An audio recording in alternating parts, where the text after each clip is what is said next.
Hello, my dear students. Today we can discuss in our chapter Civilizing the Nation, Educating the Nation, a new topic, how the British saw education. So here we can look what the British thought and did, and how some of the ideas of education that we now take for granted evolved in the last 200 years. And here also we can discuss how Indians reacted to British ideas and how they developed their own views about how Indians were to be educated. So, we have to discuss the method of education introduced by the British to Indians and what was the reaction of Indians to British. Here, first we can discuss the tradition of Orientalism. Orientalism means it is related to Orient, that means Eastern world.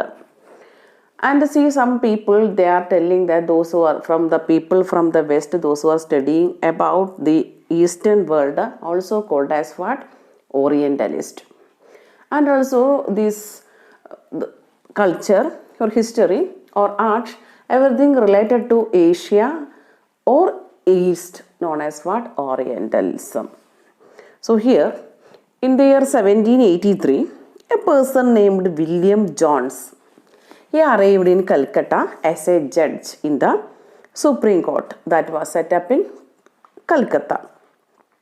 In addition to being an expert in law, Jones was a linguist.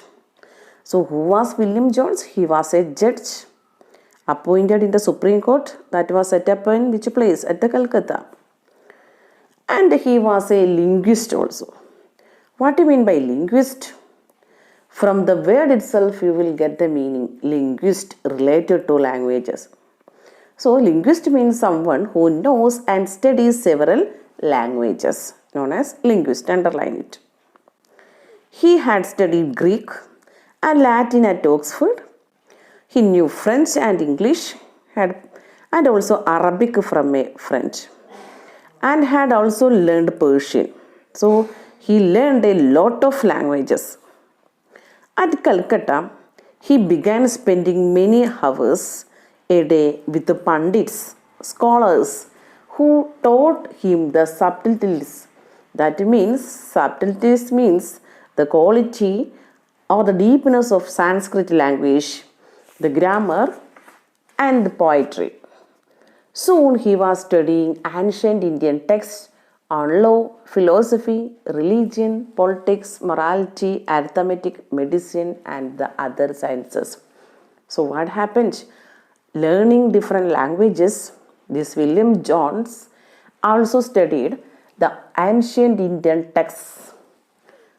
Law, philosophy, religion, politics, morality, arithmetic, medicine, and some other sciences also he learned. Then Jones discovered that his interests were shared by many British officials living in Calcutta at the time. Englishmen like Henry Thomas Colebrook and Nathaniel Hallett were also busy discovering the ancient Indian heritage, mastering Indian languages, and translating Sanskrit and Persian works into English. So another personality. Who was another personality here? Henry Thomas Colebrook and Nathaniel Hallett. These two people also show their interest in learning ancient Indian heritage. And also they learned Indian languages. They translated many Sanskrit and Persian works into which language? Into their own language, English language. Together with them, Jones set up the Asiatic Society of Bengal and started a journal called Asiatic Researches. So what happened? Together with this Henry Thomas Colebrook and Nathaniel, this William Jones, he set up the Asiatic Society of Bengal and he started a journal called Asiatic Researches. Underline both sentences. Then Jones and Colebrook came to represent a particular attitudes toward in India. Jones and Colebrook, they had a particular attitude towards India. The thing is that They shared a deep respect for ancient cultures, both of India and the West. So, what was their nature? They respected Indian ancient culture.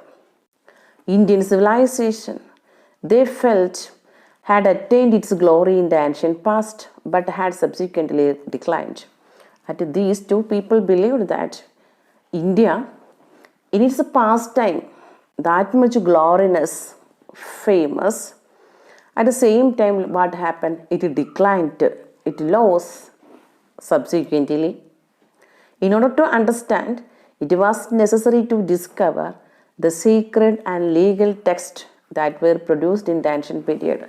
So, in order to know the ancient culture of India, what was essential here according to them? Study the old law books of India and also study the holy books, the sacred books, the holy books of India.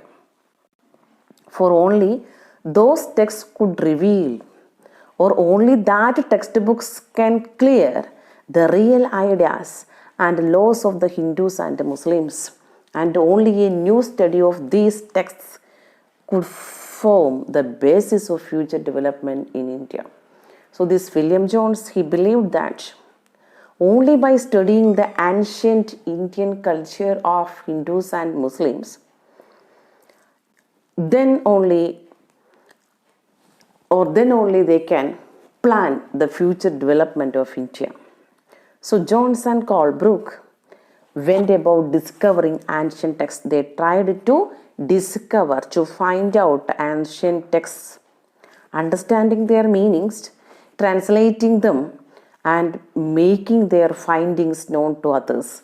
So what happened? They started reading, they started studying the ancient Indian textbooks, translated ancient Indian textbooks, and also they find out something new from these texts. This project, they believed, would not only help the British learn from Indian culture, but also help Indians to rediscover their own heritage and understand the lost glories of their past. Colebrook and Jones thought that their researches in ancient Indian textbooks helped the British people to learn Indian culture. At the same time, it helped the Indians to rediscover their own heritage and understand the lost glories of their past. In this process, the British would become the guardians of Indian culture as well as its masters. So, what happened now? By the researchers, by the studies of ancient Indian culture, ancient Indian textbooks, the British would become the guardians of Indian culture as well as its masters. Really, what was the intention of the British people? They want to be the real masters of India. So, for that, in order to catch the Indians, what they do? They started studying Indian culture, and also in front of Indians, they want to be the guardians of Indian culture and they want to be the masters of India. Influenced by such ideas, many company officials argued that the British ought to promote Indian rather than Western learning. So, some of the company officials opined that British obliged to promote Indian culture than the Western learning. They felt that institutions should be set up to encourage study of ancient Indian texts and teach Sanskrit and Persian literature and poetry. So they promoted or they opined that want to introduce new institutions. For what purpose? Encourage, or for what purpose? To study ancient Indian texts and teach Sanskrit and Persian literature and poetry. The officials also thought that Hindus and Muslims ought to be taught what they were already familiar with and what they valued and treasured. And these officials opined that here the Hindus and Muslims want to study what they were already familiar. Hindus and Muslims want to study what they were already familiar, and what they valued and treasured, and not subjects that were aligned to them. So, what was the opinion of the company officials? Hindus and Muslims of India want to study the things that were familiar to them. Only then, they believe, could the British hope to win a place in the hearts of the natives. Only then could the aligned rulers expect to be respected by their subjects. So here they thought that only then the natives, that means Indians, in the herds of the Indians or the British, they can win a place in the heart of the natives, that means Indians. Then only the Indians will respect to the British rulers. That is the findings of the company officials. With this object or with this aim in view, a madrasa was set up in Calcutta in 1781 to promote the study of Arabic, Persian, and Islamic. So, what happened now?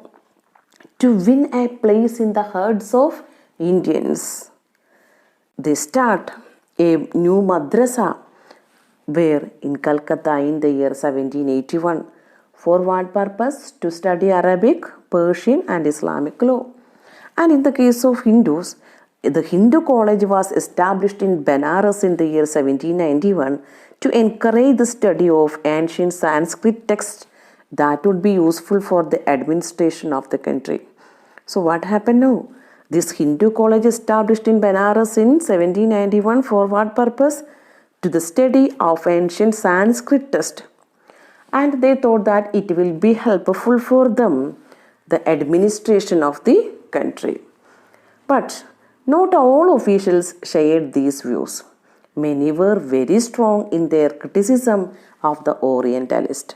So, Orientalists means those who are studying the culture, the art, literature of East, or the some Western people, those who are studying about the East, and their opinion we discussed here. But not all company officials had the same view, same idea. They started criticizing the Orientalists. So here we can conclude. Thank you. Have a nice day.